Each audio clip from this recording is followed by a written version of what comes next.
科学家意外接收到一条来自织女星的电磁信号，研究后发现该频率似乎是某种影像讯号。可当接入显示器时，画面中出现的竟是希特勒的奥运开幕演讲。他经过26年的旅行后到达了织女星，然后被放大传了回来。事情远没有这么简单。小美参加新闻发布会时，突然接到同事急电。原来肯特在经过整合研究后发现，当时发出的电视录像为1秒25帧，可接收到的却是1秒50帧。多出的图像顶端有许多数字编码，合计足有上万页之多。经过日以继夜的解码工作后，小美得到了一份工程图纸，貌似是某种运输器。可让她没想到的是，研究刚出现重大突破，在座的国家高层就给她泼了一盆冷水，认为外星人又不是吃饱了撑得慌，根本没理由大费周章给人类分享自己的科技，所以他们怀疑这或许是某种毁灭性武器。小美觉得不可能，毕竟一个高级文明想要毁灭人类，压根没必要玩阴谋诡计。双方各执一词，据理力争，直到总统克林顿到来后才得以平息。不过对方也不敢轻易做出决策，决定暂缓机器制造计划。小美虽心有不甘，也只能乖乖接受。可当晚意外却发生了。小美跟老情人杰克在参加科学家晚宴时，突然接到白宫急电，原来是科学家内部出现奸细，悄悄将外星图纸泄露给了媒体，甚至连小美的运输器假设都已经公之于众。众人对此感到匪夷所思，唯独首席科学顾问大卫流露出一丝得逞的笑容。克林顿更是彻底坐不住，十分担心被其他国家率先获取到外星科技，于是星夜召开紧急会议，决定联合多国一起出资建造飞船。唯一的宇航员也是从各国中选拔，受邀国对此积极响应，纷纷推出本国顶尖人才参加，甚至为了几个候选名额，在国际上吵得不可开交。唯独日本毫不在意，竟主动宣布放弃候选人资格，以换取利润极高的飞船工程承包权。小美作为第一发现人，自然在美国候选名单内，再加上杰克又是评审员之一，靠着这2层关系，他几乎已经板上钉钉。因为其他评审大部分也是美国人，不料老情人竟在面试时突然被刺，问了他一个致命的问题，抓住小美不相信上帝这个致命污点。因为他们认为全球95%的人都相信，只有拥有同样信仰的人类才能代表全地球。老情人明白这么做会招来小美的怨恨，但他更清楚作为先驱者的危险。小美不出意外的落选，而同样不相信神学的大卫却撒谎称自己是最忠实的信徒，成功获得资格。果然姜还是老的辣。数月后设备建造成功，经过各国学者的研究，他们得出一个相对合理的发射原理：飞船座舱释放落下后，通过动力环转动的空隙进入其中，待加速到一定程度后，瞬间爆发的能量就会将座舱以超光速弹射向外太空。当然，上面也只是人类身为低等文明的猜测，真相只有得到真正发射后才能知晓。世界各国人民齐聚基地外围，只为亲眼见证这一即将载入史册的壮举。而自幼向往外星文明的小美，此时正站在指挥室，远远目睹着别人去实现自己的梦想。临近测试时，小美突然惊恐地发现，操作间内竟然混进去一个外星阴谋论的狂热拥护者。2人曾在国家宴会厅外有过一面之缘，由于对方是抗议队伍的煽动者，所以小美对他印象十分深刻。小美也第一时间将消息通知大卫，可为时已晚。金毛哥在多重围堵下，仍旧引爆了绑在身上的烈性炸药。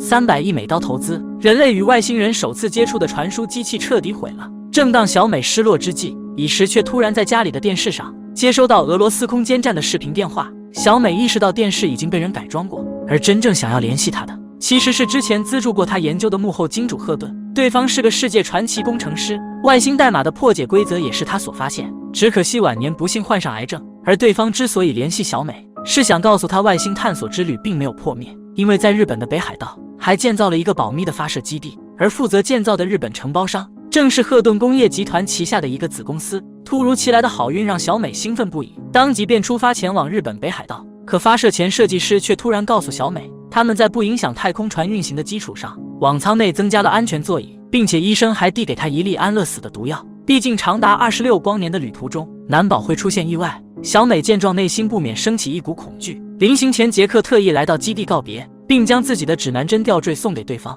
希望她能够平安归来。却殊不知，正是这条项链意外救下了小美一命。转眼来到发射前夕，待一切准备工作就绪，指挥室开始操控机械臂位。飞船安装盖板设计之精密，肉眼几乎完全看不出任何重合的痕迹。小美测试灯光正常后，总指挥便下达了加速指令。可随着速度越来越快，指挥室却从小美的耳机中接收到大量的低频杂音。同时，小美也惊讶地发现，飞船底部出现一股自然光，光线闪烁间，脚下也慢慢开始透明化。甚至能直接看到下面旋转的动力环。他想通知指挥室，不料通讯系统早已受到电磁干扰，声音画面断断续续，压根无法进行交流。但设备整体运行却并未出现异常，于是总指挥直接下令任务继续。伴随着一阵强光从动力环中绽放，速度到达峰值，指挥室突然检测到飞船四周的电磁强度已经无上限，超过安全范围。副指挥建议取消任务，总指挥当机立断，准备随时按下按钮。谁知下一秒，联络员竟从杂音中听出小美一直在说没问题，开始宣读发射倒计时。然而才刚数到一半，电磁波的强度便出现瞬间暴涨，差点将众人脚下的万吨巨轮当场掀翻。好在没影响到座舱释放，随着巨大的金属圆球成功掉入光芒中央。小美也惊讶地发现自己正在一条光晕隧道中急速前进。钟小美尝试呼叫指挥部，但压根接收不到一丝信号，多次呼叫总部无果的小美见状，连忙强压恐惧，开始记录眼前的一切。本打算仔细观摩一番，不料下一秒时间穿梭便再次启动，速度比之前更加迅速。稍微平复下状态，小美发现自己来到了一颗陌生星球的上空。该星系拥有大大小小4个太阳，美得令人陶醉。转眼又进入时空道，而且与以往不同，这次的震感十分剧烈，就连小美口袋的吊坠都不慎飘出。眼看定情信物正在渐渐远离，小美决定解开安全带上前去拿，却发现离开座位后，座舱猛然被吸附在洞口，灯光系统损坏，小美只能点亮手电筒，光线透过底座能看到外面。不出意外的话，她已经来到织女星范围内，景色壮观到小美已经无法用文字形容，渐渐沉醉其中，陷入昏睡。恍惚间，她被一股不知名力量承托着，来到织女星某处的海岸。眼前的一切如梦幻般不真实，又貌似与地球并无两样。坐落在头顶上空的美丽星云，证明小美已经来到了目的地。她伸出手想要触摸，却发现周围似乎存在着某种屏障。就在小美对此感到费解时，一个人影渐渐从不远处浮现，来人竟然是自己死去多年的父亲。对方不仅是小美的父亲，也是她天文学的启蒙老师。虽然父亲的学历并不高，但他总会认真回答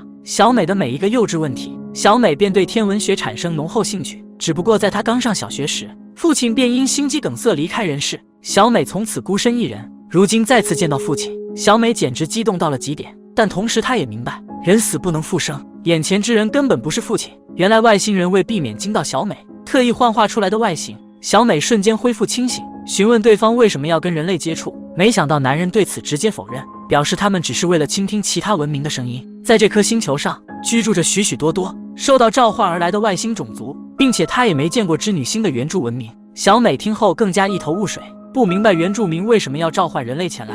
男人解释，当一个文明发展到一定阶段，不免会开始思考自己在宇宙的定位，从而因此感到失落、疏离和孤独。而在长时间搜索外星文明的过程中，他们已经找到了消除空虚的办法，那就是文明之间彼此接触。小美询问接下来该怎么办，不料男人却要赶她离开，表示以后两人还会见面。小美听后急忙阻止，自己作为外星大使来交涉，如果什么实质信息都没带回去，岂不是白来一场？男人认为不可操之过急。小美虽心有不甘，但也只能最后看一眼此地的满天繁星后，在一片瞬间爆发的强光中回到地球。通讯系统也在此刻恢复正常，听到总指挥的声音在耳边响起，小美顿时满脸的惊讶，因为按照现有的时间理论，自己往返26光年，地球应该已经过去了52年。可总指挥却告诉她，座舱根本没有弹射出去释放下去，直接便掉进了水里。小美确信自己到达了织女星，但令她没想到的是，自己的摄像机竟然什么都没有拍到，只有一些杂音。见小美依旧不愿相信，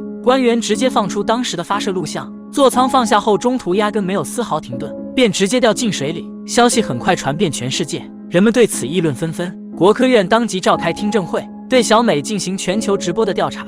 小美尝试想借用人类科学解释自己为何会一瞬间就回到地球，但不管她怎么说，都存在致命的漏洞。因为科学理论需要验证过才能站得住脚，所以时空隧道只能算作假设，小美没法证明，也就意味着理论上不存在。他们如此大费周章，只为能见人类一面，却又什么都不告诉你，逻辑上根本不成立。鲍勃怀疑从一开始外星信号就是小美伪造的，直接搬出小美幕后的金主赫顿。对方不仅财力雄厚，本身的科研实力也是屈指可数，并且劣迹斑斑，所以鲍勃怀疑一切都是赫顿临死前精心布置的骗局，为让世界人民包括小美研究不切实际的外星人，消耗各个国家的财政储备。小美深知不是真相可拿不出证据，只能妥协。作为一个科学家，小梅可以接受质疑的声音存在，但无法否认已经发生的事实。到这或许她已经明白，外星人为何什么都不说？一个高级文明如果将信息传递给低级文明，对方根本就无法理解，只能使其整日活在困惑当中。